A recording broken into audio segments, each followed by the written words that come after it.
वन्देऽहं श्रीगुरुः श्रीयुतपदकमलं श्रीगुरुन् वैष्णवांश्च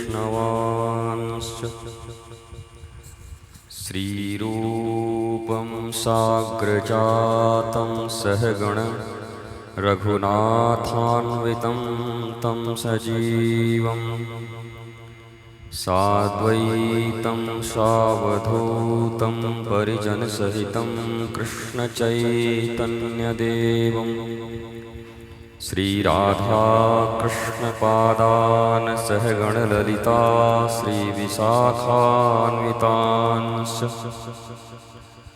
वाञ्छाकल्पतरुभ्यश्च कृपासिन्धुभ्येव च पतितानां पावनेभ्यो वैष्णवेभ्यो नमो नमः। हे कृष्ण करुणा सिंधो दीनबंधो जगत्पते गोपेश गोपिका कांत राधाकांत नमोस्तुते।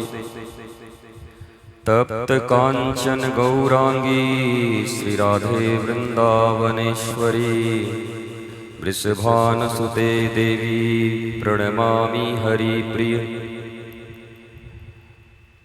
नमो नलिननेत्राय वेणुवाद्यविनोदिने राधाधर सुधापानशालिने वनमालिने आपदां हरतारं दातारं सर्वसम्पदां लोकाभिरामं श्रीरामं भूयो भूयो नमाम्यहम्। नीलाम्बुजश्यामकोमलाङ्ग सीतासमारोपित वामभागं पाणौ महासायक चारुचापं नमामि रामं रघुवंशनाथम्।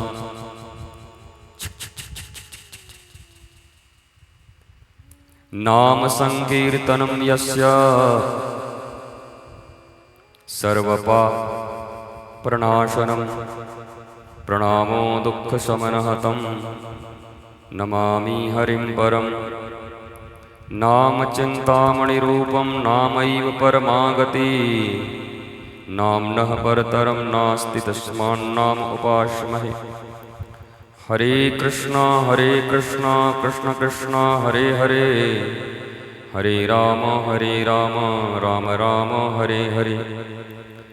हरे कृष्णा कृष्ण कृष्ण हरे हरे हरे राम राम राम हरे हरे। हरे कृष्णा कृष्ण कृष्ण हरे हरे हरे राम राम राम हरे हरे।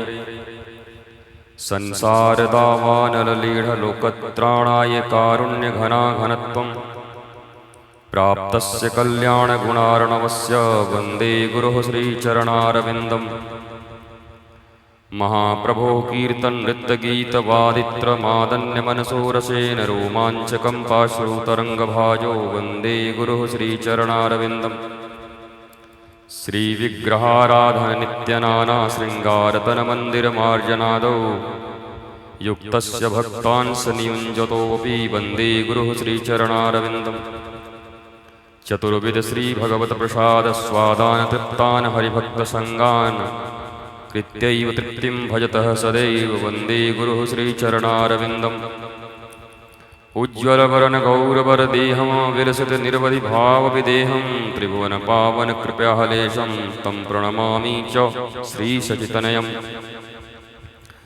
भज श्रीगोपालं दीनदयालं वचनरसालं तापहरं विहरतस्वच्छन्दम् आनन्दकन्दं श्रीव्रजचन्द्रं ब्रह्मपरं पूरणशशिवदनं शोभासदनं जितछविमदनं रूपवरं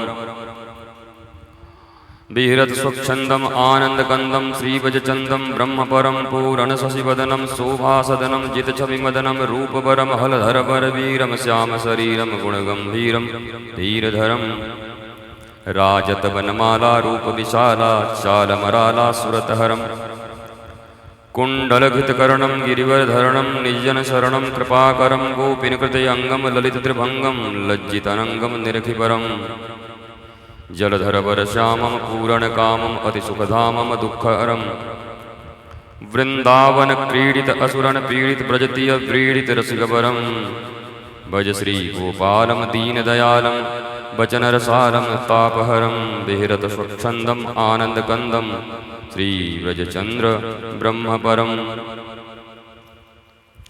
बर्हापीरं नटवरवपुः कर्णयोः कर्णिकारं बिभ्रदवासः कनककपिशं वैजयन्तीं च मालाम् रन्ध्रान् वेणुरधरसुधया पूरयन् गोपवृन्दैर्वृन्दारण्यं स्वपदरमणं प्राविशदगीतकीर्ति अहो वकीयं स्तनकालकूटं जिघानिशयापायदप्यसादवीलेभे गतिं धात्रीचितां तदोन्यं कम्बादयालुं शरणं व्रजेम कम्बादयालुं शरणं व्रजेम कम्बादयालुं शरणं व्रजेम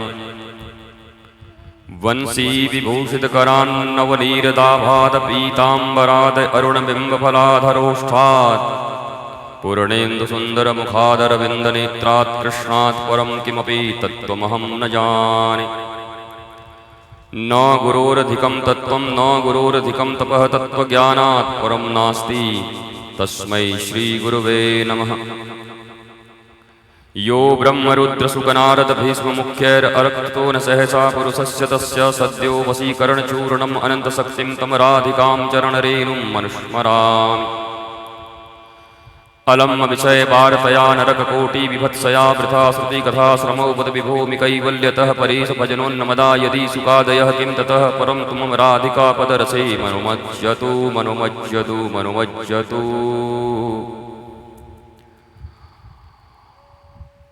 अहं भक्तपराधीनो हिव स्वतंत्र इव द्विज साधु वीरग्रस्त्रदेव भक्तैर्भक्तजनप्रिय गुरु बिन भवनिधि तरहि न कोई जो बिरंचि शंकर सम होई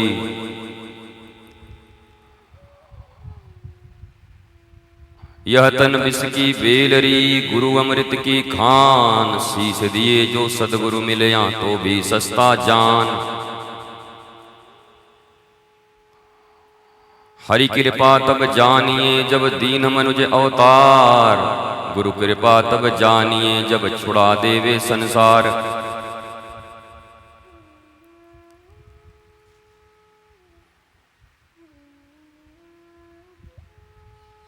बिनु सतसंग विवेक न होई राम कृपा बिनु सुलभ न सोई निर्मल मन जन सो मोहि पावा मोहि कपट छल छिद्र न भावा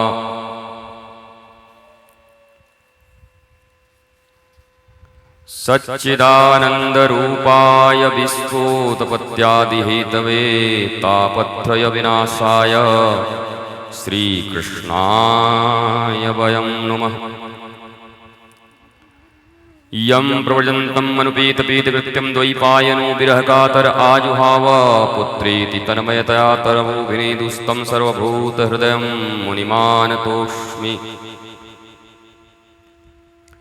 नैमिषे सूतमासी नवविवाद्य महामतिं कथामित्रसास्वादकुशलः शौनको ब्रवीत् अज्ञानध्वान्त विध्वंस कोटि सूर्य समप्रभ सूताख्या ही कथासारं मम कर्णरसायनम् भक्ति ज्ञान विरागप्तो विवेको वर्धते महान् माया मोह निरासश्च वैष्णवैः क्रियते कथम्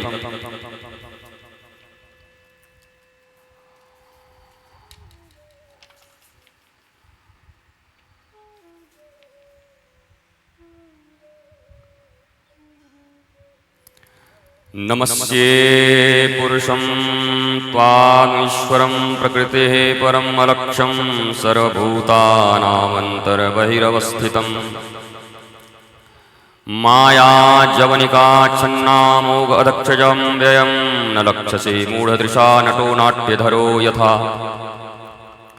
तथा परमहंसानां मुनीनाम् अम्लात्मनां भक्तियोगविधानार्थं कथं पश्येम हि स्त्रियः कृष्णाय वासुदेवाय देवकीनन्दनाय च नन्दगोपकुमाराय गोविन्दाय नमो नमः। नमः पंकजनाभाय नमः पंकजमालिने नमः पंकजनेत्राय नमस्ते पंकजांघ्रये। यथा ऋषिकेश खले देवकी कंसेन रुद्धातिचिरं सुचार्पिता विमोहचित्ताहं तसहजात्म विभो त्वयैव नाथेन मुहुर्विपदगणात्। विपदः सन्तु नः शश्वत् तत्र तत्र जगद्गुरो भवतु दर्शनं यस्याद अपनर्भव दर्शनम्।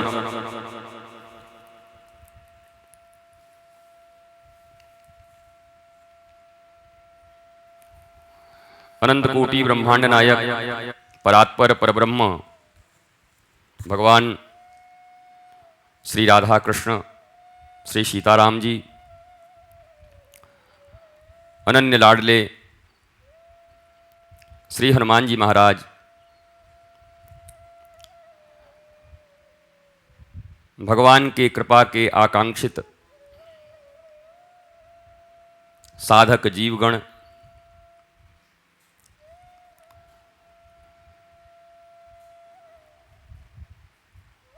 जीवन को जीवन के स्तर तक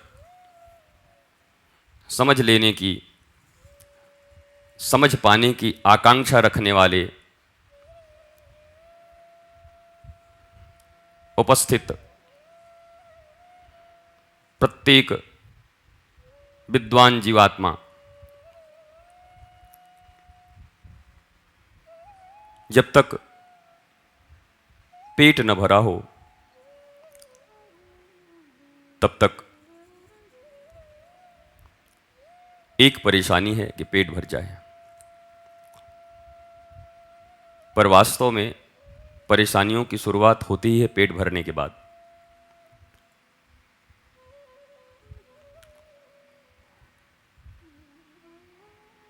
इस पृथ्वी पर अपने पेट को भरने,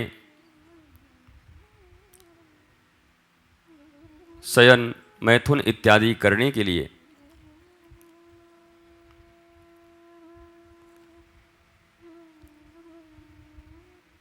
बाकी जितने भी जीव हैं वो कम हंगामा करते हैं। यूं कहें कि प्रकृति के लय में चलते हुए अपने पेट को भी भर लेते हैं, प्रजनन आदि क्रिया भी कर लेते हैं।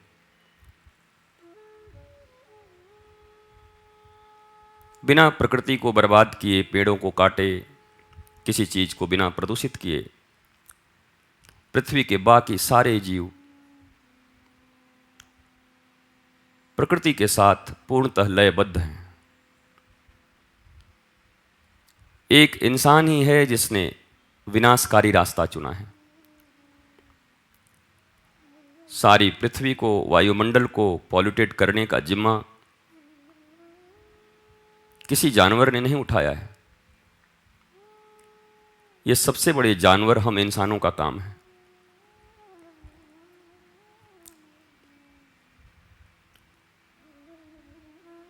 वैसे तो मनुष्य कहता यह है कि सबसे बड़ी समस्या दाल रोटी की है, लेकिन आप विचार करके देखो कि दाल रोटी के बाद जो ये दिमाग समस्या पैदा करती है वो सबसे बड़ी है। दुनिया के महान कुछ वैज्ञानिकों ने एक संभावना व्यक्त की है कि बच्चे के जन्म के समय ही अगर उसके ब्रेन का, दिमाग का आधा हिस्सा निकाल दिया जाए तो पृथ्वी पर कोई हलचल नहीं होगा। बड़ी शांति से इंसान जिएगा, न किसी से आगे बढ़ने की होड़ होगी, न जंगल काटने की होड़ होगी, न दौड़ होगी। खाएगा, प्रजनन करेगा, किसी ध्यान के बिना भी शांत रहेगा। किसी धर्म, किसी ध्यान की उसको जरूरत नहीं पड़ेगी।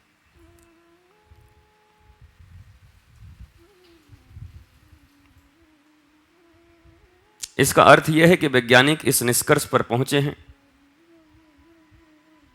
लेकिन यह बड़ा डरावना और भयावह शोध है, क्योंकि उसके बाद मनुष्य के संभावनाओं की समाप्ति हो जाएगी, मनुष्य होने की। मनुष्य जिस लिए मनुष्य हुआ है उसकी संभावना ही समाप्त हो जाएगी। अगर केवल शांति ही लक्ष्य है तो अपने बचपन में ब्रेन का आधा हिस्सा काम बन सकता है तुम्हारा, लेकिन लक्ष्य वो नहीं है। बुद्ध, महावीर, कबीरदास, तुलसीदास, फरीद रूमी,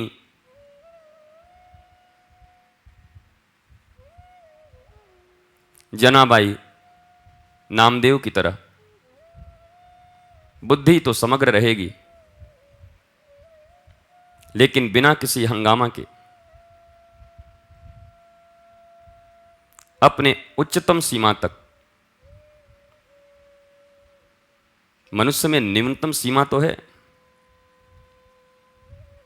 उच्चतम सीमा नहीं है।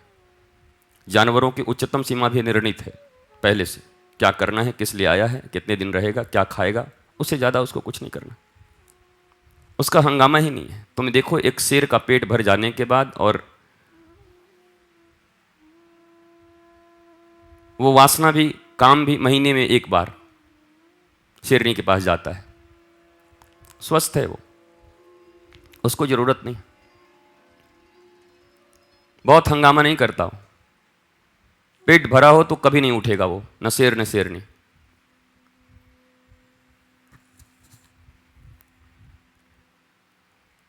लेकिन ये उन संभावनाओं को भी समाप्त कर देती है जो एक इंसान होने पर आपको मिलता है। तो श्रेष्ठता ये होगी कि महावीर बुद्ध की तरह आपके भीतर वह बुद्धि है, वह चेतना है, जिसके द्वारा आप अनंत संभावनाओं की खोज करते हुए भी परम शांत रह सकते हैं। और इसीलिए आप मनुष्य बने हैं, नहीं तो बिल्कुल जानवर हैं आप। तो वर्तमान परिस्थिति को देख के लगता है वही हो जाना ज्यादा अच्छा है।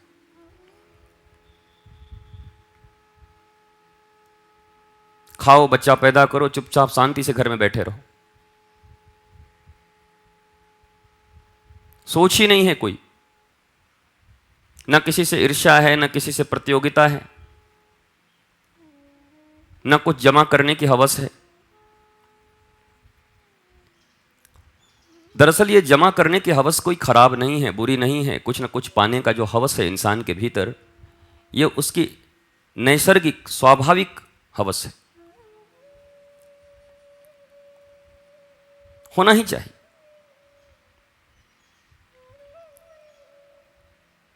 लेकिन टुकड़े टुकड़े में कभी विकास नहीं होता।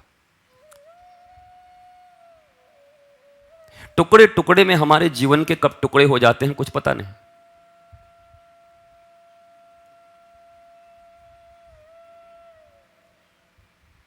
इंसान के विकास की प्रक्रिया टुकड़ों में नहीं, समग्रता, एक ही बार में, एक साथ। टुकड़े टुकड़े का अर्थ इतना ही है कि आज आपको 5 बाई 5 का एक कमरा दिया गया है, छोटा सा स्टूडियो, आप बंधे रहते उसी में। कल सरकार ने आपको 1 BHK दे दिया, आप खुश हो गए। कितने दिन के लिए? क्योंकि अभी 2 BHK भी है। साल भर के बाद आपका प्रमोशन हुआ और आपको 2 BHK मिल गया। कितने दिन तक? घर में आए, खूब कमरा सजाए, कितना बड़ा लग रहा है, देखो कितना आनंद आ रहा है, इसमें चुन्नू रहेगा, इसमें मुन्नू रहेगा, इसमें हम रहेंगे, अब जाके जीवन जीवन हुआ। 3 दिन। क्योंकि जिस किसी दिन अपने साहब के डुप्लेक्स बंगले से होके आओगे तो बड़ा गरीब महसूस होगा तुम्हें कि क्या मुर्गियों का जीवन जी रहे हैं दरबे में। असली आनंद तो कम से कम डुप्लेक्स में होना चाहिए, अपना होना चाहिए। और फिर तुम्हें किसी राजा का पैलेस भी दे दिया जाए, पूरा का पूरा। हम गए थे 100 कमरों का पैलेस देखने के लिए चुरू में। हमने सिर्फ हवेलियां ही देखी 15-20 दिन तक, बड़ी बड़ी हवेलियां। हवेली से अगर इंसान सुखी हो जाता 100 कमरों के हवेली से, तो वो सेठ बेच क्यों रहा था? उसको तो परम सुख मिल गया था।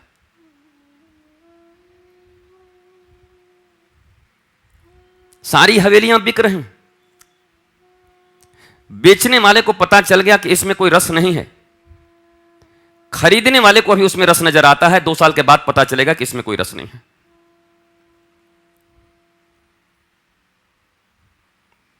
इंसान थोड़ा सा भी अपने भीतर जाकर अगर बोध को जागृत करे तो उसे कुछ करने की जरूरत नहीं, वो सब कुछ क्रिस्टल क्लियर देख सकता है, अपने भीतर भी और बाहर भी,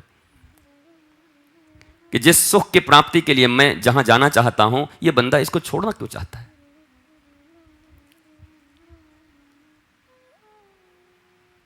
and you are not a guinea pig.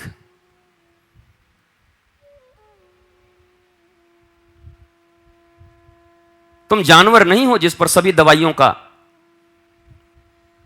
प्रयोग किया जाए इंसान से पहले, तुम जियो या मरो।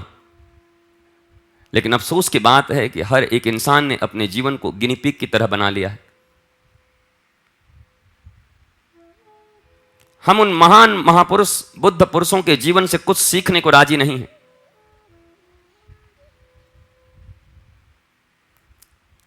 हम छोटी से छोटी मूर्खता करके जूता खा के ही सीखना चाहते हैं। ऐसी मूर्खता है हमारी। जिंदगी इतनी बड़ी नहीं है, विशेषकर कोरोना के इस दौर में, जहां एक पल भी भारी पड़ सकता है। कितने प्रयोग करोगे अपनी जिंदगी पर?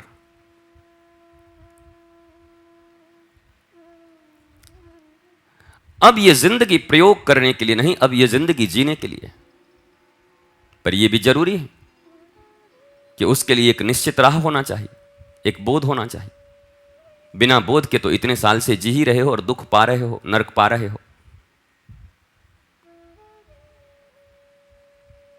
और उसके कारण भी यही है कि चौराहे पर ही खड़े हो अभी तक।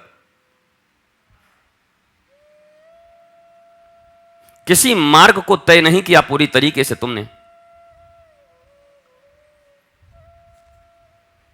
सुबह प्रातःकालीन सभा में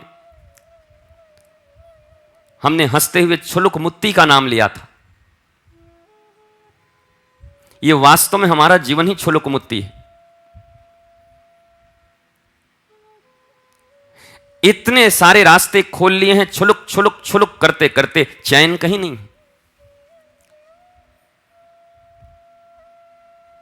संपूर्णता कहीं नहीं है, समग्रता का एहसास कभी नहीं है। आदमी हमेशा अधूरा है, अपूर्ण है। आदमी हमेशा दुखी है। आदमी हमेशा इंफीरियरिटी में है। दूसरे से छोटे होने की पीड़ा उसके भीतर में, अंतर मन में बैठी हुई है। चाहे वो धन से हो, कद से हो, सुंदरता से हो, कपड़ों से हो, बुद्धि से हो, पढ़ाइयों से हो, 2 कौड़ी की, परिवार से हो, लेकिन हर जगह अपूर्णता है।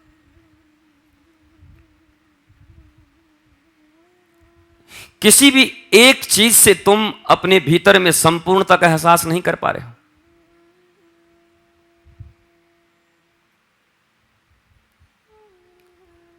और अधूरा आदमी कभी भी जीवन नहीं हो सकता। लंगड़े पशु की तरह अपने जीवन को ढोते हुए नजर आ रहे हैं सब।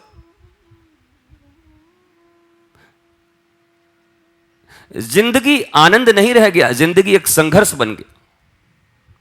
लड़ना है, भिड़ना है, पाना है, कुछ होना है। लेकिन क्यों लड़ना है, क्या पाना है, क्या होना है, क्या उस पाने से क्या होना है, कुछ खबर नहीं। बस एक अंधा जुनून है, एक अंधी दौड़ है, वो भी हमारी नहीं है, उधार की। क्योंकि हमारी अभिप्सा तो अभी जागृत ही नहीं हुई है, हमारा प्यास तो अभी जागृत ही नहीं हुआ है।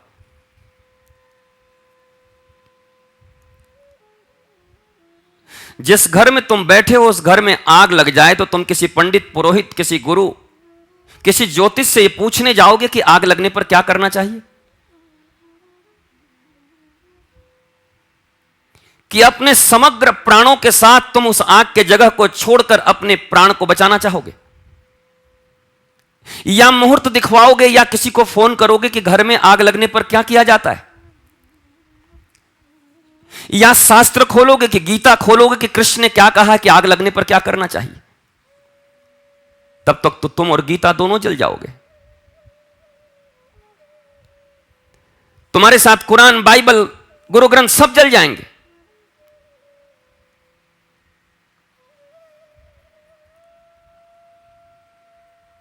जीवन की कला, संपूर्ण जीवन किसी शास्त्र में नहीं है, संपूर्ण शास्त्र तुम ही हो।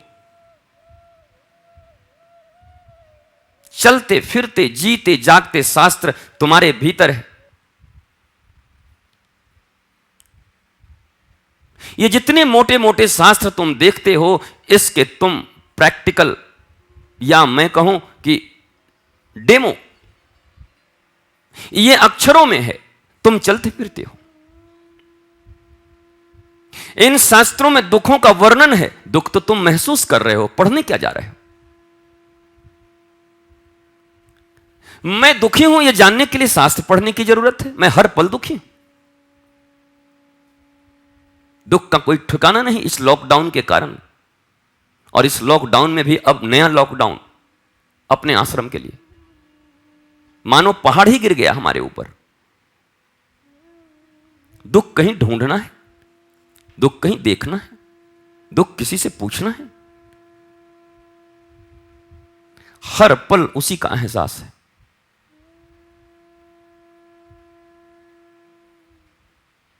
सत्तर साल का एक पिता अपने पुत्र को कहता था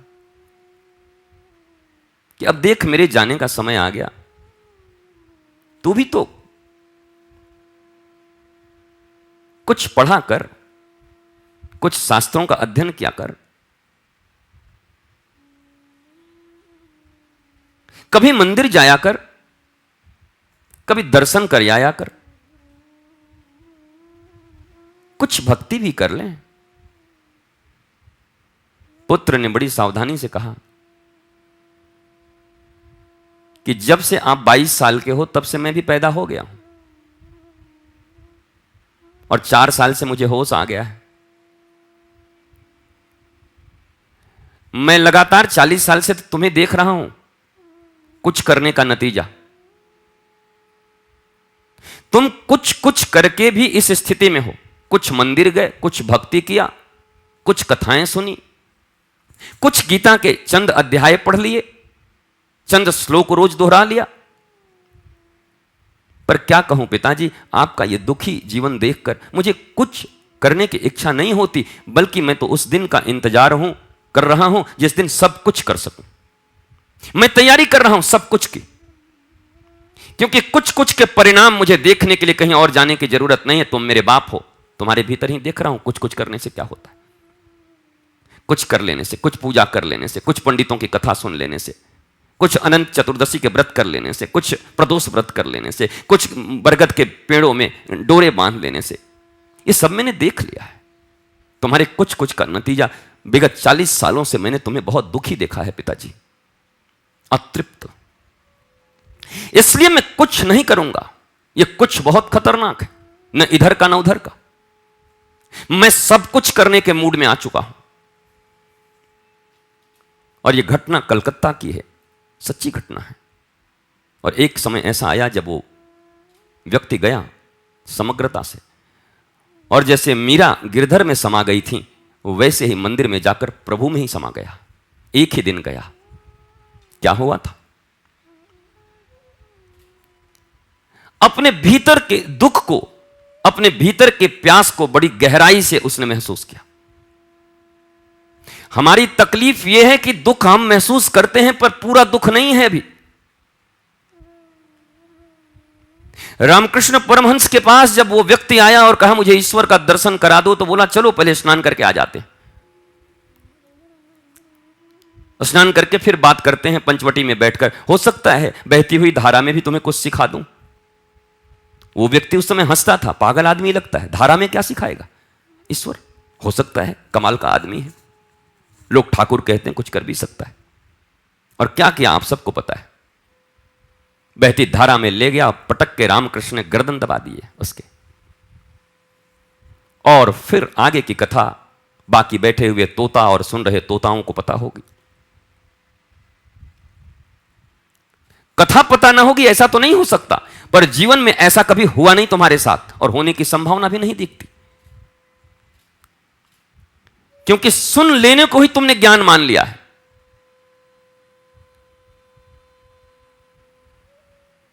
क्योंकि काले अक्षर भैंस बराबर पढ़ लिए, मात्र पढ़ लेने मात्र को ही तुमने भागवत गीता, भागवत, रामायण, वेद, शास्त्र, उपनिषद मान लिया है तुमने। कुरान, बाइबल जो भी पढ़ते हो तुम्हें क्या पता।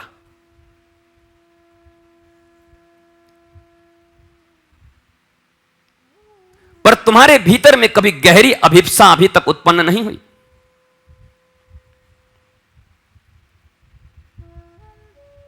ज्ञानवान होना तो बहुत दूर की बात है, ज्ञानवान होने की प्रक्रिया तो आज तक न हो पाया। लाखों शास्त्र आ गए, गुरु आके चले गए, कोई ज्ञानी बनने को राजी नहीं। कारण एक ही है, अपनी अज्ञानता का पूर्ण बोध नहीं। पढ़ाई तो पहले अज्ञानता की होनी चाहिए कि हम कितने अज्ञानी हैं, कितना गहरा दुख है हमारे भीतर। घर में लगी आग तो फिर बचने के लिए किसी से पूछना नहीं पड़ता, आदमी रास्ता ढूंढ ही लेता है। दूसरे तीसरे मंजिल पर भी हो तो कूद जाता है। नीचे कूद कर तो हाथ पैर टूटेंगे, पर ऊपर तो लगता है फ्राई हो जाऊंगा, भुर्जी निकल जाएगी। तुम्हारे भीतर अभी पूरी आग लगी नहीं है। अभी भी तुम छोटे छोटे 1 BHK से लेकर 2 BHK से लेकर डुप्लेक्स में फंसे हुए हो। तुम्हें लगता है कि शायद कहीं पूर्ण सुख होगा यहीं पर, और यही कारण है कि तुम्हारी वो यात्रा अभी तक प्रारंभ ही नहीं हुई है जहां पर पूर्णानंद की प्राप्ति होती है। पहुंचने की बात तो छोड़ो, अभी तो यात्रा ही प्रारंभ नहीं हुई। अभी तो पहले माइलस्टोन भी नहीं आए। इस जीवन से पूर्णतः दुखी होने का अनुभव जिसके पास आ गया है, उसे ईश्वर के पास जाने से, या ईश्वर तो उसके भीतर ही है, उसे ईश्वर होने से कोई रोक नहीं सकता।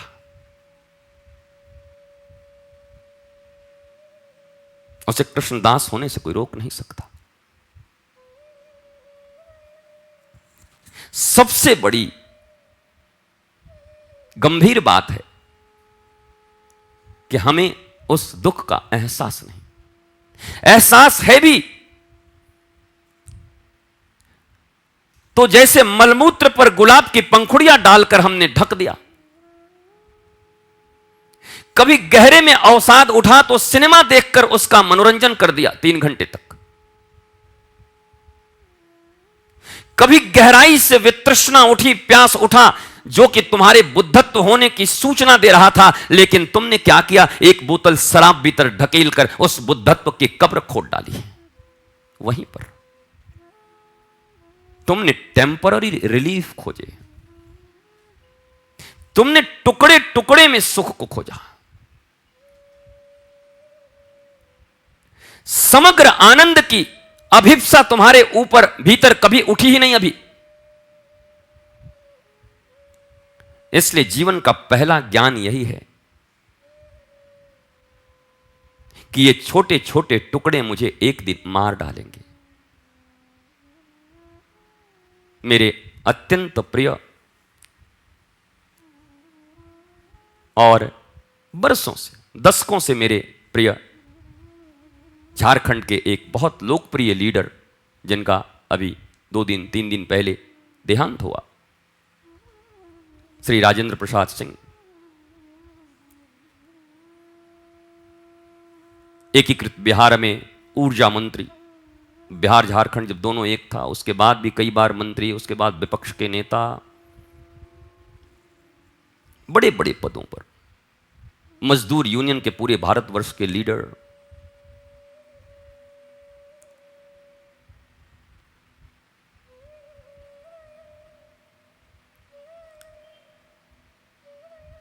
ये जीवन बड़ा क्षणभंगुर है। पद प्रतिष्ठा पैसे कुछ काम नहीं आते उस दिन।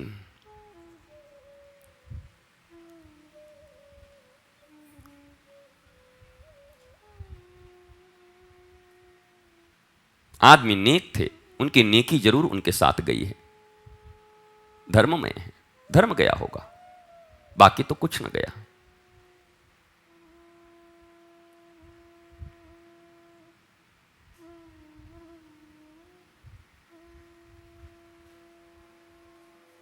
और टुकड़े टुकड़े में सुख पाने की जो तुम्हारे भीतर में इच्छा है, यह इस बात की सूचना देती है कि तुम्हें किसी विशेष, किसी बहुत बड़े, किसी विराट की तलाश है।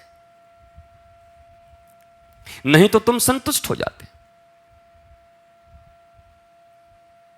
अपने जीवन के ऊपर अध्ययन करके देखो, अपने पड़ोसी के जीवन पर अध्ययन करके देखो, अपने जीवन में किसी धनवान को जानते होगे तो उसके जीवन पर अध्ययन करके देखो, अपने जीवन में किसी विद्वान को जानते होगे तो उसके ऊपर करके देखो, किसी यशवान को, प्रतिष्ठावान को जानते होगे तो उसके जीवन को देख के समझो, किसी बहुत बड़े एथलेटिक्स में भाग ले रहे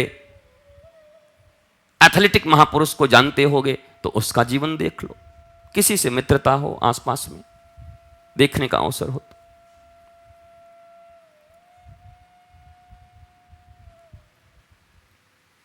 पाने की आकांक्षा विराट है, विशाल है। मजबूरी यही है कि इन भौतिक इंद्रियों से उस विराट की प्राप्ति नहीं हो सकती, और हमारा भौतिक इंद्रिय ही उसको पाना चाहता है।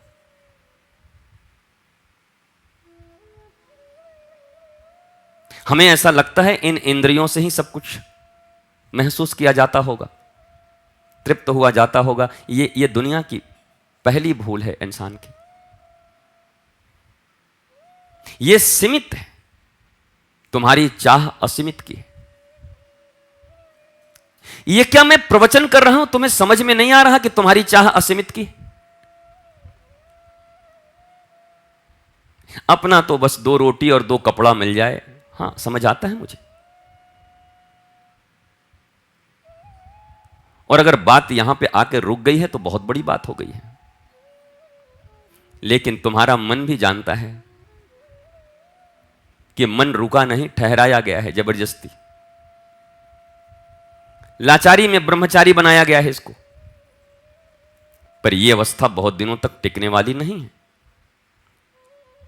यह तुम्हारा स्वभाव है, तुम मनुष्य हो। अनंत विस्तार के लिए तुम्हारा इस पृथ्वी पर आना हुआ है। तुम जिनके अंश हो, जब तक उनसे तुम्हारी मुलाकात नहीं हो जाती तब तक तृप्ति तो नहीं मिलेगी तुम्हें। समझना इतना ही है कि इन भौतिक इंद्रियों के सीमित शक्ति से जिन जिन चीजों को तुम पाने का प्रयास कर रहे हो,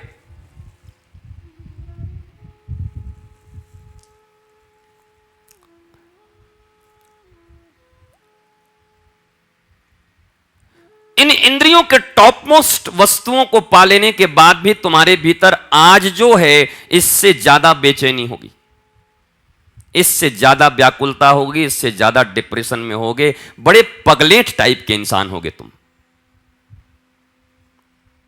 बस यही होगा कि लोग धनी पागल कहेंगे, पर पीड़ा बहुत ज्यादा होगी तुम्हें कि सब होने के बाद भी सुखी क्यों नहीं हूं। हालांकि मन ये मानने को कभी तैयार नहीं होता कि सब होने के बाद भी, ये भी मान ले तो बात बन ही जाए। तुम्हें इस पृथ्वी का राजा बना दिया जाए तो तुम संतुष्ट हो जाओगे? मुंह है चमड़े का, हां कह दो नहीं, तब तुम्हें मंगल ग्रह चाहिए, फिर चांद पर तुम्हें कब्जा चाहिए। और यह बात बुरी नहीं है, मैं यही तो कह रहा हूं कि तुम्हारी चाहत अनंत है। तुम मनुष्य हो इसीलिए तुम्हारी यह चाहत है, तुम निरे जानवर नहीं हो। जानवर होते तो बड़ी क्षुद्र चाहत होती, मैं तो कहा पेट भरा और मामला खत्म। रामकृष्ण से जैसे पूछने आया कि मिला तो खाए, नहीं तो भूखे सो गए। बोले तो कुत्ते का काम है, कुत्ता थोड़ी तुम इंसान हो। कुछ बड़े विशाल की चाहत है, विराट की, ऐसे विराट जो इन आंखों से देखा नहीं जा सकता, इन चमड़ों से स्पर्श नहीं किया जा सकता, इन घ्राणेंद्रियों से उसकी सुगंध नहीं ली जा सकती, इन कानों से सुना नहीं जा सकता उसे, इन जिह्वा से उसके रस नहीं लिए जा सकते, इस जिह्वा से उस सत्य का वर्णन किया नहीं जा सकता। ये सब उपमाएं हैं। जितनी डोर है उतनी ऊपर पतंग उड़ रही है बस। पर आकाश भी अनंत है और पतंग को भी अनंत उड़ना चाहिए, तुम भी अनंत हो। इसलिए जब कोई कहता है कि इसको तो कभी संतोष ही नहीं है, मैं कहता हूं यही तो इंसान होने की पहचान है, संतोष नहीं है। संतोष हो गया तब तो तुम जानवर हो। कुत्ता तभी तक चिल्लाता है जब तक भोजन न मिले। तुम्हारे घर का मिट्ठू तभी तक चिल्लाएगा, कटोरा पटकेगा ऊपर, टायर टोर कैर कुर, दे दो चना खिला दो, मिर्ची खिला दो, उसके बाद वो भी। मैंने तोतों को भी झूपते हुए देखा है। इंसान झूपे तो झूपे कई बार। बंदर को मैंने कई बार देखा। मैं जब परिक्रमा करने जाता हूं तो सुबह सुबह भोर में ऐसे ऐसे करके, उसको डर भी रहता है कि पता नहीं कोई आया तो नहीं, फिर देखता है कोई नहीं है, फिर ऐसे करके। मैं एक बार शिमला में था, वो वीडियो भी मेरे पास, अब पता नहीं है कि नहीं, बहुत पहले, उस समय में नोकिया का वो फोन आता था, सबसे नया नया आया था वो, उसमें मैंने बनाया था मॉडल। तो मैं जिस गेस्ट हाउस में था तो ऐसी शीशे की खिड़की थी, एकदम खिड़की के पास आ गया। और ये बहुत वर्ष पहले की बात है, उस समय रामदेव बाबा का इतना जोर था नहीं। एकदम उसी स्टाइल में बैठ के, बाद में मैं देख के मिलाया, हम की तो बहुत बड़ा साधक लगता है। और बैठे और वहां पे आके बैठा और ऐसे ऐसे ऐसे करके देखे, और मैं एकदम पास हूं। अच्छा, ज्ञान उसको भी हो गया था कि शीशा है बेटा, ना तू मेरा कुछ कर सकता है ना मैं तेरा। मैं मौज ले रहा तो वो भी मौज ले रहा था। उसको पता है मैं नहीं काट पाऊंगा, और मैं ऐसे करूं तो ऐसे करता था, पता है नहीं मार पाओगे, शीशा है। हम कही तो बहुत। तो काफी समय के वीडियो हमने बनाए हैं, अगर कहीं ना कहीं किसी लैपटॉप में हो तो देखना, उसको शायद मिल जाएगा। हिमाचल की कोई दौरे की 10-12 साल पहले की अगर कोई वीडियो मिले तो देखना। और घंटों उसके साथ क्रीड़ा हो रहा था, देख रहा था मैं। और फिर वो करते करते फिर थक गया, तो मैंने देखा, मैं अपना कुछ ऐसे ऐसे उसको दिखा रहा था, बोर हो गया, जैसे तुम लोग हो जाते हो कथा सुनते सुनते। तो अंत में देखा वहीं बैठे बैठे मैं शीशा पे ऐसे डिस्टर्ब करता है बिना मतलब को। तो मैंने कहा ना, चींटी देखो, बंदर देखो, जो मिले आनंद ले, सीखो, क्या करो। इतना बढ़िया बंदर आके बैठा हुआ है, सीखने का अवसर है। शिमला का गेस्ट हाउस है, और टीवी एक हाथ में, रिमोट एक हाथ नाक में, और चले जा रहा है। जिंदगी झंड हो गया क्या, मैं तेरी क्या, एक चैनल ढंग का नहीं है, सारे क्या यहां पर ही चैनल होता है। नीचे अगर होटल है तो आपके यहां वो चैनल जो नहीं होगा उसी को पूछेगा ये नहीं है क्या, नहीं है, बस तो क्या है आपके यहां, तो नहीं है तो मत देख, जब कुछ है ही नहीं तो देखेगा लेकिन फिर जरूर, चलो अब इसी को देखते हैं। माने इतनी मजबूरी की जिंदगी, उपलब्ध संसाधनों में नृत्य करते हुए, आनंद करते हुए, मौज करते हुए, अपने विकास की यात्रा को सतत जारी रखते हुए तुम अनंत की संतान हो, अनंत की तुम्हारी यात्रा है। बिना किसी हेजिटेशन के, बिना किसी डिप्रेशन के, बिना किसी भाग दौड़ के, किसी के साथ हमारा कोई भाग दौड़ नहीं कि हमको जल्दी पहुंचना है, कि भगवान वहां पर खड़े हैं 1 किलोमीटर पर पहले कौन पहुंचता है। भगवान तो परेशान है इंसानों से।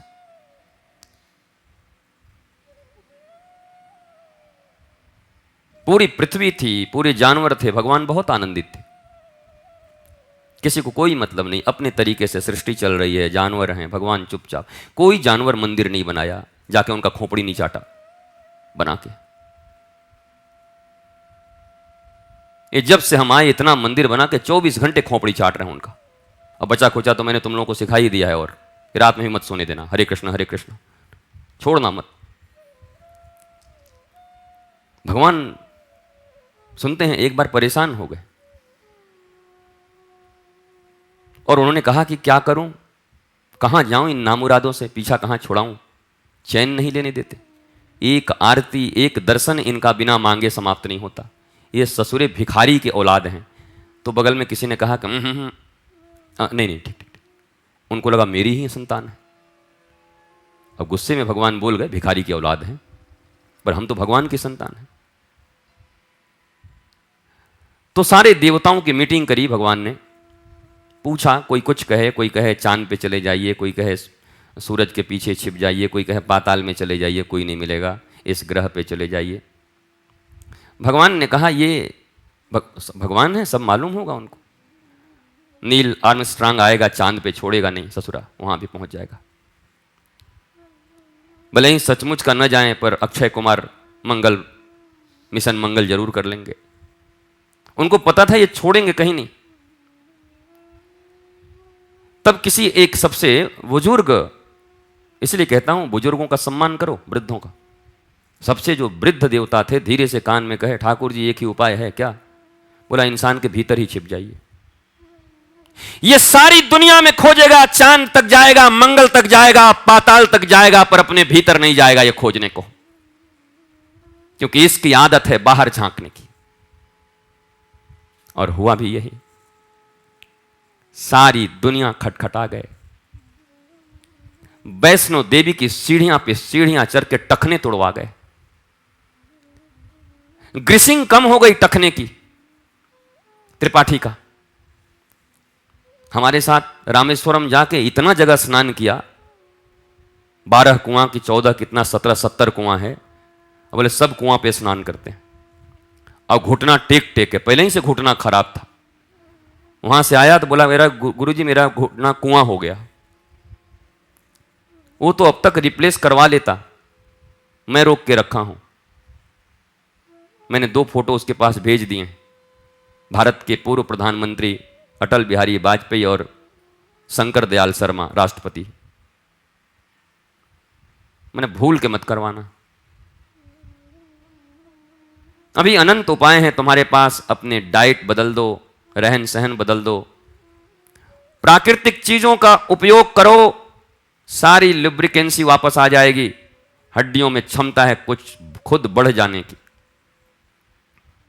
मेरे एक सन्यासी मित्र को मैंने टूटी हुई हड्डी को 1.5 घंटे में आंख बंद करके ध्यान से जोड़ते हुए देखा। मैं ये सब कहता नहीं क्योंकि लोग विश्वास नहीं करेंगे, मैं क्यों बोलूं।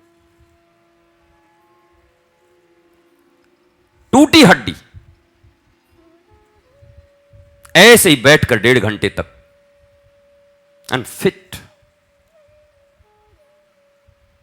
तो लेकिन ये मैं नहीं कहता, ये मत करना। अभी तुम्हें जितनी दवाइयों की जरूरत है भैया तुम लो। अभी तुम अभी उस स्थिति तक हो नहीं और पहुंच जाओगे वो करने के लिए कि बीमारी है। गुरुजी ने कहा है आंख बंद करने से ठीक होता है। और मैंने पूछा क्या खबर है? बोला 105 डिग्री पे है, आंख बंद किए हुए है। 2 घंटे के बाद पूछा क्या हुआ? बोला आंख बंद रह गया, अब खोलने की कोई संभावना नहीं, परमानेंट बंद हो गया। ये मत करना। अपने शरीर को जैसा अभ्यास तुमने कराया है उसी के अनुसार जियो अभी, लेकिन यह नहीं कहता कि यह संभावना नहीं है इंसान के भीतर। अनंत हो तुम कुछ भी कर सकते हो, कुछ भी। यह फैंटेसी नहीं है, यह कोई परियों की कहानी भी नहीं है।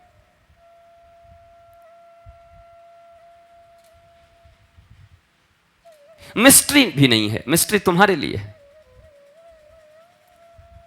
यह बड़ा सहज प्रक्रिया है जिसे तुमने खो दिया है अपने लाखों जन्म, करोड़ों जन्म के अभ्यास के कारण।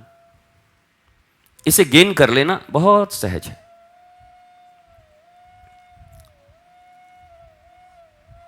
इसलिए तुम्हारे विराट होने और कुछ चाहने की क्रिया को महात्मा कभी बुरा नहीं मानता, बुद्ध पुरुष कभी बुरा नहीं मानते। तुम्हारी चाह अनंत की है, बस मिसडायरेक्टेड लव जिसे मैं कहता हूं। लव बहुत अच्छी बात है, बट मिसडायरेक्टेड। लव से अच्छा क्या हो सकता है इस संसार में? सब कुछ करके भी तो मनुष्य प्रेम को ही उपलब्ध होना चाहता है, प्रेम में ही जीना चाहता है, प्रेम करना चाहता है और प्रेम पाना चाहता है। हालांकि यह गलत प्रक्रिया है, क्योंकि प्रेम पाना वही चाहता है जिसके पास प्रेम नहीं होता है। जो भरा हुआ है वो केवल देना चाहता है, और देना भी क्यों चाहेगा? वो तो सहजता है, बहेगी उससे।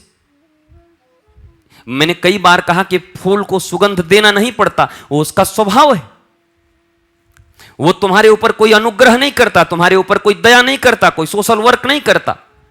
वो अपनी मस्ती में खिला है, अपने लिए। वायु के संस्पर्श से तुम्हारी नासिका तक सुगंध आ जाती है, ये वायु की कृपा और तुम्हारी कला नासिका की। फूल को कोई फर्क नहीं पड़ता, न उसको इंफीरियरिटी है और न उसको सुपीरियरिटी है। वो पूर्ण है, वो मस्त है, वो खिलने में ही आनंद ले रहा है, और मौज उसको मुरझाने में भी है। क्योंकि खिलते समय भी वर्तमान में है, मुरझाते समय भी वर्तमान में है। जब खिला हुआ था तब चिंता नहीं कर रहा था कि अब एक दिन के बाद तो मैं मुरझा जाऊंगा। अगर ऐसा फूल सोचे तो अपने चेहरे को याद करो। हम लोगों के चेहरे कैसे हो? कभी खिले हुए चेहरे देखें तुमने दुनिया में? क्यों नहीं देखें? तुम बड़े खिले हुए फूल हो, जवान फूल हो। अभी जब तक जिंदा हो तब तक तुम खिले हुए फूल हो। तुम्हें तो एकदम आज के खिले हुए गुलाब की तरह, कमल की तरह होना चाहिए, लेकिन सब मुरझाए हुए हैं। और इस मुरझाहट के कारण है कि कल मुझे मुरझाना है, यह सोच के मुरझाए हुए। मैंने कहा कि मृत्यु को याद इसलिए नहीं रखना कि तुम डरो और मुरझाओ। मृत्यु को याद इसलिए रखना है कि कोई एंजाइटी मत रखो, खुल के जियो, मौज करो। मैं खिला हुआ हूं, अनंत अनंत आनंद है मेरे भीतर में। भय मत रखना। लेकिन मृत्यु को याद न रखने से तुम्हारे भीतर आलस्य होगा, और तुम आज के इस समय के, इस वक्त के, इस सेकंड के, इस पल के खिलने का आनंद नहीं ले पाओगे, क्योंकि तुम्हें अमर जैसा लगेगा। अभी खिले हुए हो, कुछ और चाह रहे हो। फूल का खिलना ही उसके लिए सब कुछ है। तुम खिले हुए हो, तुम्हें और क्या चाहिए? और जो अनंत की यात्रा है उसे चलने दो भीतर की ओर। वो कोई हंगामा नहीं है, वो कोई किसी चार्टेड अकाउंटेंसी की परीक्षा नहीं है जहां 3% रिजल्ट आते हैं। यहां 100% रिजल्ट है। चूंकि कोई एग्जाम देता ही नहीं, कोई इस क्लास में है ही नहीं, तो तुम्हें देखकर बड़ी निराशा होती कि कोई तो पहुंचा ही नहीं। कोई है ही नहीं तो कहां से पहुंचेगा? तुम्हारा होना, तुम्हारा यह मानना कि मेरी यात्रा चल पड़ी है, मैं आनंद में हूं, तुम पहुंचोगे। कौन पहुंचेगा मुझे कुछ पता नहीं। तुम बुद्ध होगे, और तुम अभी ही बुद्ध हो। इसको जान लेना भीतर से, केवल मेरे कहने से नहीं। मेरा कहना भी उधार का ज्ञान है। मैं फिर कहता हूं, मेरा कहना कोई मायने नहीं। यह तुम्हारे भीतर की आवाज है। तुम न देख पा रहे हो, मैं देखकर सिर्फ तुम्हें याद दिला दे रहा हूं। बड़े दिनों से खड़ी हुई गाड़ी को मैंने एक धक्का दिया है, बस तुम अब एक्सीलरेटर पे पांव रख के इसको सीधा ले जाओ, मौज करो, आनंद करो, मैं स्टार्ट कर दे रहा हूं। इससे ज्यादा कुछ नहीं। फिर कहता हूं मैं, तुम दबाव में मत रहो, तुम मेरे अधीन नहीं हो। और एक स्वस्थ आदमी कभी किसी को अधीन रखे वो खुद अस्वस्थ होगा। स्वस्थ आदमी कभी किसी को अधीन रखना चाहता ही नहीं। वो जैसे परम प्रेममय है, परम स्वतंत्र है, वैसे ही चहुदिशी पूरे अस्तित्व के साथ जुड़ा हुआ है। जर्रे जर्रे कण कण में वो स्वतंत्रता देखता है। गुलाम नहीं बनाना चाहता। किसी को गुलाम बनाने की मनसा, यह सबसे बड़ी रुग्णता है। रोगी है वो इंसान जो किसी को गुलाम बनाना चाहता है। सदगुरु, पीर, महात्मा या इंसान या तुम वो हैं जो सबको कल कल छल छल करते हुए विशुद्ध गंगा की तरह बहते हुए देखना चाहते हैं। अब यह बात और है कि गंगा की भी अपनी धारा है। धारा तोड़ दे तो सुंदरता खत्म हो जाती है। तो वो धारा तुम अपना तय करो, किनारे अपने तुम तय करो। किस किनारे में बह के तुम सुखी रह सकते हो, आनंदित रह सकते हो। मनुष्य ने किनारे तोड़े हैं। मनुष्य बेलगाम हो गया, बाढ़ की तरह। खुद का भी सर्वनाश कर रहा है और आसपास जो भी आ रहे हैं सबको चपेट में ले रहा है। सारी पृथ्वी कराह रही है तुम्हारे मर्यादाहीन होने के कारण, स्वतंत्रता के कारण नहीं।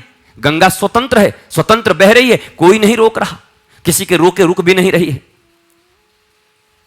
लेकिन उसके किनारे हैं, किनारों में कल कल किल्लोल वंतनी कैसी सुंदर बह रही है, कैसे पुनीता बना रही है सबको, पवित्र बना रही है सबको।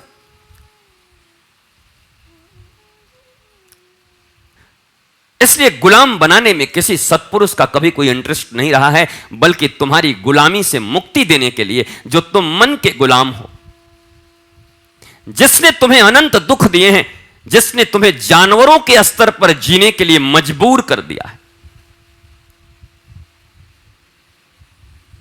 जानवर से इंसान होने के एहसास और गुलाम से स्वतंत्रता की राह दिखाने का नाम ही सदगुरु है। पर तुम अभी अपनी वर्तमान स्थिति में खड़े होकर अपने मन से जब उनका तोल मोल करते हो तो तुम्हें लगता है कि मेरी स्वतंत्रता में यह बाधा है। इसलिए तो मैं कहता हूं, तुम अभी जिस स्थान पर हो वहां पर तुम्हारा भगवान भी कुछ नहीं, बल्कि आएगा तो गड़बड़ और हो जाएगा। मैं तो यह कहता हूं कि बहुत कृपा है कि तुम्हारे पास नहीं आ रहा है, क्यों कम से कम जिंदा हो। आते के साथ मांगोगे कि मैं अमर हो जाऊं, और वहीं रावण और हिरण्यकश्यपों की तरह तुम्हारी मौत कल ही निश्चित हो जाएगी। यह बड़ी कृपा है, अनुग्रह है उनका, नहीं आ रहे इस वर्तमान स्थिति में।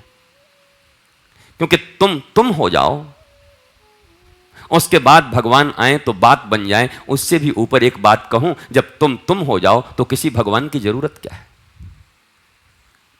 अब तो राम कबीर कबीर कहता हुआ पीछे भागेगा, अब तुम्हारे पीछे जाने की कहां बात है। घटना घट गई,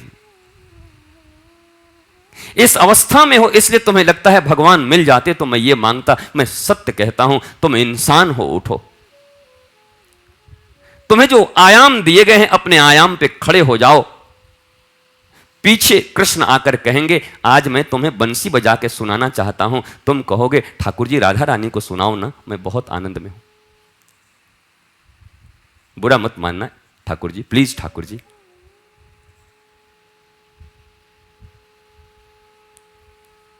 यह है तुम्हारे इंसान होने की कथा, यह है तुम्हारे होने की कथा। होना नहीं है, हो ही एक अनुभव की बात है, बस एक तीव्र एहसास की बात है, एक गहरी निष्ठा और आस्था की बात है। मैं हूं ही, और यात्रा पूर्ण है।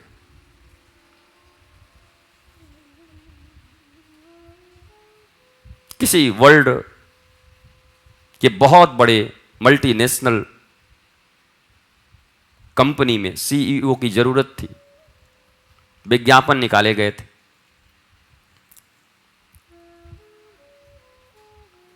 लाखों लोगों ने इंटरव्यू दिया, उसमें से फाइनली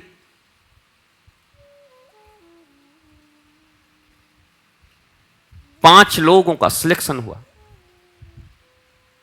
इन 5 में से एक को और लाना था। और अब आज अंतिम इंटरव्यू था, और उसके एक दिन पहले कल क्या पूछा जाना है, क्या प्रश्न पत्र है, वो लीक हो गया। कई बार हुआ है तुम्हारे जीवन में, तो इसी का तो आनंद लिए हो, क्वेश्चन लीक। और वहां जाने के बाद पता चला कि लीक होने के कारण तुम तो समझते थे कि क्वेश्चन पेपर लीक हो गया, रातों रात बदल दिया गया है, और तुम नील बटा सन्नाटा लिख के आए, इतना बड़ा गोला कि हे भगवान। इतना फ्रस्ट्रेशन आ गया कि जो याद था वो भी खत्म हो गया, क्योंकि तुम तो पूरे कॉन्फिडेंट। मेरे साथ तो ऐसा भी नहीं था।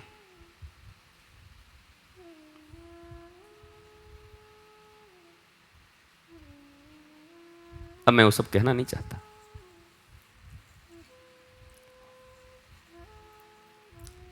हमारे कॉलेज में तो ऐसे ऐसे लोग थे, धुरंधर लोग, कि रात में ही कॉपी ही उठा के ले आए, जो कॉपी कल मिलनी है उनको, और प्रश्न पत्र भी लीक हो गया, और आज ही लिख के खाली जाके जमा करके आ गए बैठ के। धुरंधरों की कोई कमी है?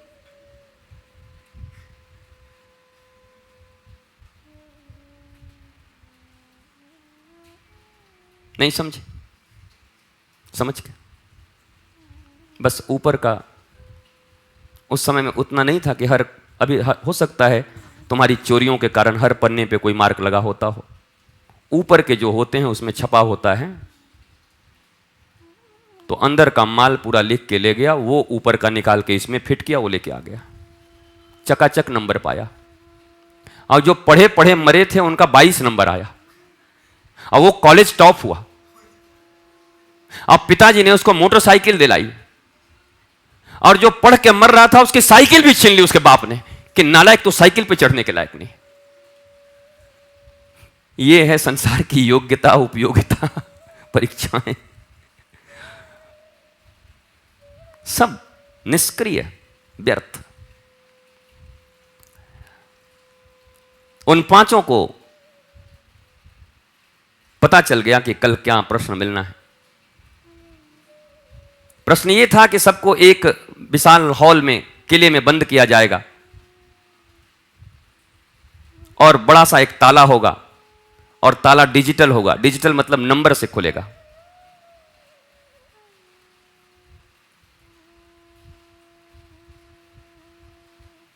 अब तो एक ही जगह ठहराए गए थे सारे प्रतियोगी, फाइनल प्रतियोगी। 4 प्रतियोगियों ने तो किताब, शर्मा गेस पेपर, डाइजेस्ट, कईयों ने शास्त्र खोजा कि ताला संबंधित कोई शास्त्र तो पुराना नहीं है, जैसे काम शास्त्र है वैसे कोई ताला शास्त्र मिले अगर। खोजा लोगों ने, चाणक्य के बुक खोल लिए लोगों ने,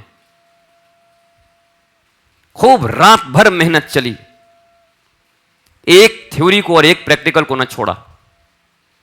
झूपते थे तुम्हारी तरह, तुम झूपते हो ना रात भर? अरे प्रवचन में नहीं झूपते? सावधान,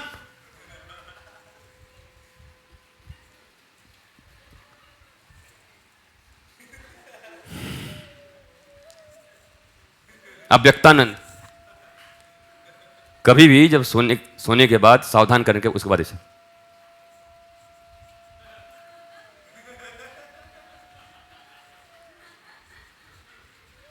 ऐसा लग रहा है कि गाड़ी की सेल्फ खराब हो गई है, घुर्र घुर्र घुर्र घुर्र घुर्र।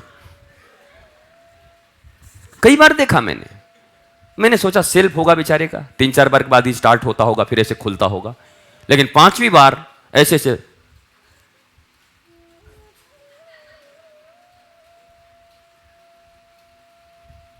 कोई अन्य आदमी देख ले तो कहेगा बस बुद्धत्व के पहले की निशानी है ये आदमी इतना समझ चुका कि बुद्ध हो चुका है। अब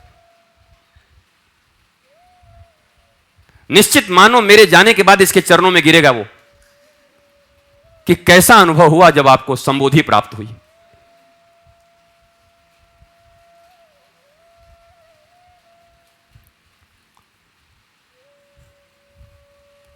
वो तो यही बताएगा कि तुम संबोधि के चक्कर में पड़े हो, यहां सारे जिन्स छिन के लंगोटी प्राप्त हुई, संबोधि ढूंढ रहे हो, अच्छा खासा आदमी लंगोटी पे आ गया।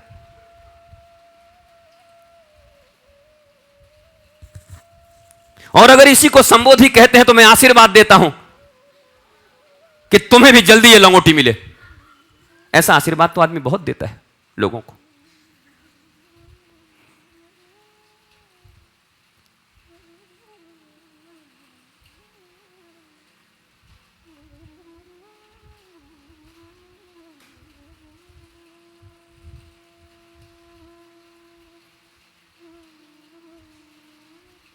हमने सैकड़ों सालों तक प्रकृति को छेड़ा है, प्रकृति हमें छेड़ रहा है।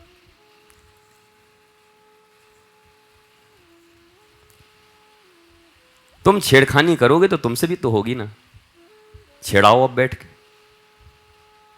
आदित्य का नहीं बोलते कि दीपक बुझ गया, बेचारे का चूल्हा बुझ गया, बड़ी मुश्किल से गोहरी लगवाया था उसमें, गोबर के कंडे, सारा गोबर हो गया वो फिर से कंडा। हीटर में उसको सुखवा लो फिर से। मैंने देखा गोहरी एक आदमी का गंदा हो गया, जल्दी उसको दवाई पीना था तो हीटर जलाया, फिर गोहरी सुखाया। हम बोले नालायक कितने में तुम्हारी दवाई हो जाती, तो इतना दिमाग काम नहीं किया, बहुत मैं नाराज था। तो हीटर से गोहरी सुखाया पहले गोबर, उसके बाद फिर जलाया, जिंदगी झंड हो गई। कोई मेरे को, अब मैंने जब बताया, इसीलिए जीवन में गुरु की जरूरत होती है। हम कि हाँ गोबर गणेशों को होती है, गोहरी वालों को।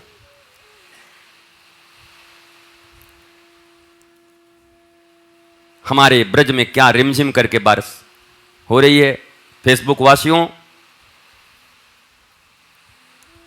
घोर वर्षा हो रही है हमारे यहां भी, आनंद के साथ झूम रही है सारे प्रकृति कायनात। आपको आवाज भी सुनाई पड़ रहा होगा।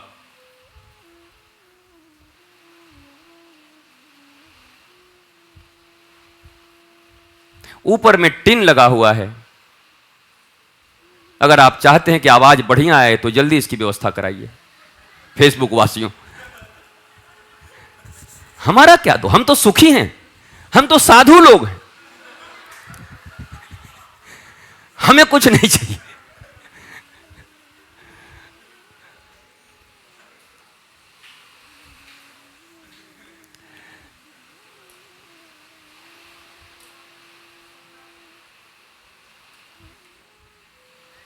आपने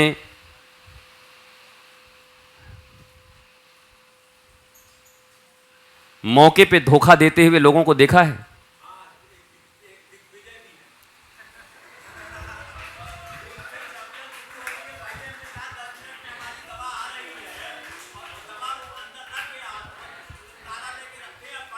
देख ये उठा तो मैं बोला ना कि कोई मेरे मौके पे धोखा देख।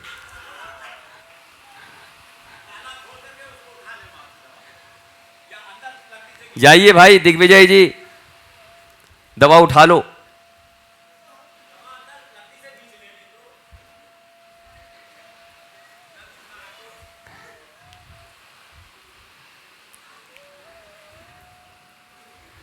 ये है मौके पे धोखा।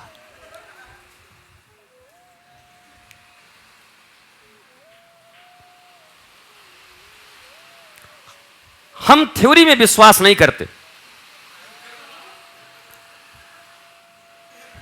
हम प्रैक्टिकल लोग हैं। हम कथाओं में नहीं, डेमो देखते हैं।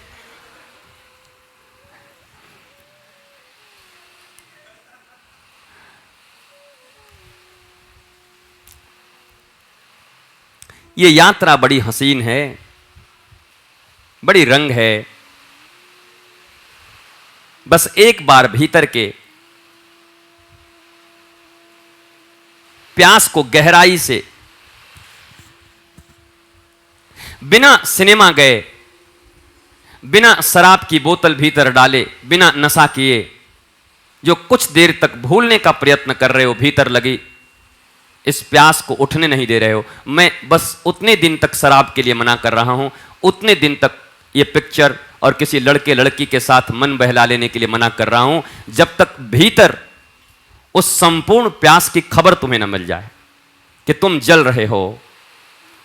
बहुत तगड़ी प्यास तुम्हारे भीतर में है। कुछ चंद दिनों के लिए बाहरी लोगों का सहायता लेना बंद कर दो, बस अपनी प्यास से रूबरू हो जाओ। और मैं फिर तुम्हें कहता हूं कि तुमने मौके पे धोखा देता हुआ लोगों को और नहीं देखा होगा। आज इतना ही, मैं चला अपने प्रसाद की ओर। इस बारिश में तुम सब यहां कैद होकर के हरे राम करो, हरे कृष्ण करो, ये तुम्हारे ऊपर है। मुझे पता है कहीं जा नहीं सकते, अब पता चलेगा अकेला बैठना क्या होता है।